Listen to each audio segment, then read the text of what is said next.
Hey guys, welcome to my channel, Realm of Ori. In this video, we will continue with Volume 16, Chapter 2, Interviews, Part 4. And before we start, this video contains spoilers from the Tensura Light Novel. And by the way guys, please don't forget to subscribe to my channel and click on the bell icon to get notifications for upcoming videos. So without further ado, let's get into the video. While Seal was working, I decided to meet with the executives in private. After I told Xian and Diablo about it, they were kicked out of the room, so it was just me in there for the time being. Xian also had to make sure that her men were safe and didn't say anything bad before they left. Diablo was a bigger hassle. He kept insisting that I needed an escort, but in the end, I told him, depending on how these meetings go, I might fire you from your job as secretary. Isn't Testarossa strong, beautiful, and good for the job? I think you have to be strong to be a secretary and an escort, after all. With such a weak threat, he ran away in a hurry. Fufufu. Even though I had no plans to do so, he was so easy to deal with. By this time, he was probably attempting vainly to engage the evolved Testarossa in combat. Even though Diablo probably wouldn't lose, it would still be a good match. Losing is good medicine, so it's good to feel threatened every once in a while. After that, I started to use the time to do the interviews. I called Shuna and told her to make the plans. As soon as it got dark, people who were free were called to my room one by one. Beretta was the first. I told him I'd talked to him earlier, so I called him first. Most of the time, the first and last spots in these kinds of interviews were the most stressful, but in this country, being the first person seems to be seen as the most honorable. I wasn't sure why, but Beretta seemed very happy about it, so I think it was true. Now, about your troubles, you don't need to worry about losing this time. After all, you stopped the enemy from getting to their goal, so it should be seen as a win, not a loss. Since no one was killed, this could only be called a big victory. I was sure of what I said, but Beretta still looked sad. I get what you're trying to say, but a loss is still a loss. We who dependents of Black can't stand to lose. That is, even if everyone agrees that it is a victory for their side, is it still a loss for Beretta? Cherries is too serious, and so is Beretta. If I were in charge, I would talk about the results as a big win. Even if it's something small, as long as I'm happy with it, I'll take it. Also, the dependents of Black are a lineage of demons. I didn't know until recently that Beretta was a Black dependent demon whose head was Diablo, the primordial Black. In fact, in some ways, they were both very strange. I could see why they both didn't like to lose, for example. So I could see why Beretta was upset. Despite this, there was nothing I could do about it. As a reward for winning the war, I had my subordinates awaken, but they could only do that because they had the Demon Lord seed and were linked to me by a soul corridor. Did Beretta meet those requirements? It's okay. Wow, that really scared me.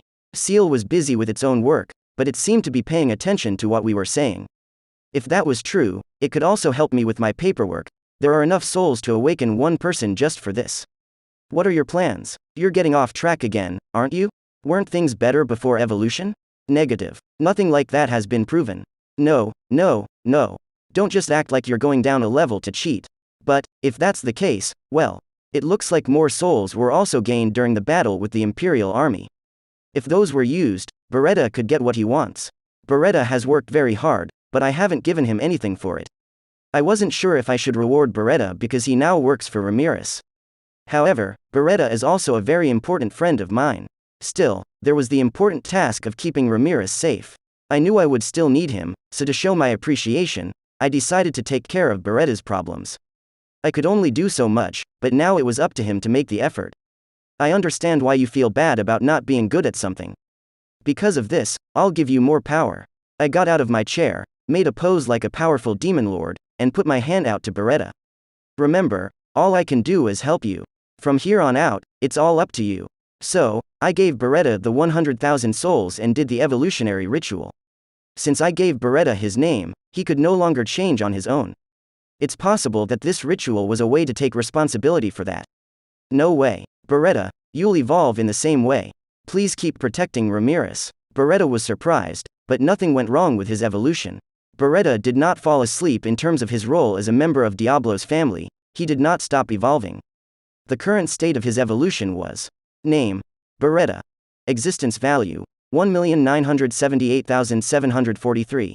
Race, Greater Chaos Spirit, Chaos Metalloid. Blessing, Labyrinth's Blessing. Title, Guardian of Ramiris. Magic. Dark magic. Skill. Ultimate skill. Divine Machine King Deus Ex Machina. New resistances. Physical attack nullification, abnormal condition nullification, natural effects nullification, mental attack nullification, holy demonic attack resistance. The body of Beretta had been turned into the best metal, Hirakane. This was the same as level mythical, so it made sense that Beretta's existence value went up a lot. This happened because a lot of magicules leaked from Beretta and were absorbed by the original material, adamantite. As for the most important skill, it looks like he gave up the unique skill, Double Crosser, to gain the ultimate skill, Divine Machine King, Deus Ex Machina. The powers included are Thought Acceleration, Demon Lord Hockey, Universal Perception, Geological Manipulation, Mineral Domination, Spatial Manipulation, Inverted Fusion, and Multi-Layer Barrier. I worked hard. Oh, thank you for working so hard. Or, you're always paying attention to what interests you, right? Even though my skills are important, I don't think you'll forget about your own interests. It looks like you've also changed his skills. I couldn't help but think it was so much like Ciel's style. Oh, forget about that for a second. Instead, Beretta is awesome. He can now create and alter minerals at will by fusing his new mineral domination and earth attribute manipulation abilities. He would need materials, but the Labyrinth has a vault made of magical steel. Since the Labyrinth is in contact with the ground, it is also possible to get a certain amount of minerals. He seems to have gotten this power by evolving his body into Hirakane. Maybe the ability to control the elements? Metal could be shaped into any shape. He could do whatever he wanted, regardless of how hard it was, so any armor that wasn't strengthened by magic or aura was useless against him. Even scarier than that was the fact that Beretta's body could change in any way he wanted. It goes without saying that most weapons wouldn't work on Beretta, and he could even turn into one of those stubborn fluid metal movie characters. He would sneak up on his opponent quietly, like a slime, tangle them up, and then suffocate them. Even just thinking about it was scary. Normally, Beretta looked like a high-quality humanoid doll with spherical joints, but his true nature is not the same as his appearance, so one must be careful. So, Beretta changed into a type of spiritual life form called a fearsome metallic life form. Even though I made the doll on a whim, it has really become something over time. Beretta got down on one knee in front of me and talked about his feelings and observations. I will always remember what Rimuru-sama did for me. Even if it costs me my life, I will carry out your orders. He swore he would do it. I wanted to tell him not to push himself too hard, but if Ramiris was in danger, I couldn't do that. Even if there were harder battles to come, I am sure that Beretta would live up to my hopes. I was also glad that Beretta was watching over Ramiris. I'm depending on you. I nodded at Beretta as I said this. So, Beretta's problems were over. A job well done. I told Beretta to get some rest and to go back to his post.